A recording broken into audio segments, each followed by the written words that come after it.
The risk of a no-deal Brexit has been slapped back on the table as the United Kingdom and the European Union remain at loggerheads over contentious trade issues, analysts have warned.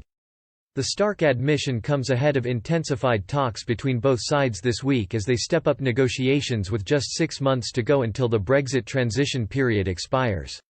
Boris Johnson's refusal to request an extension has piled pressure on the teams led by David Frost and the bloc's Brexit frontman Michel Barnier. Analysts at many banks have laid bare their concerns about the chances of a no-deal Brexit on December 31. Sarah Hewen, chief Europe economist at Standard Chartered, told Reuters, "We think there is a 50-50 chance of a no-trade deal Brexit." Referring to the issue of the Northern Irish border with the Republic, she warned of huge challenges ahead in negotiations.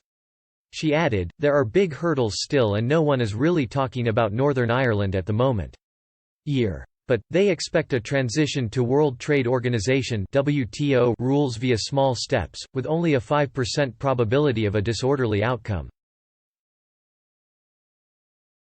Commerzbank sees a 20% chance of the transition period being extended beyond year-end despite the government's insistence this will not happen.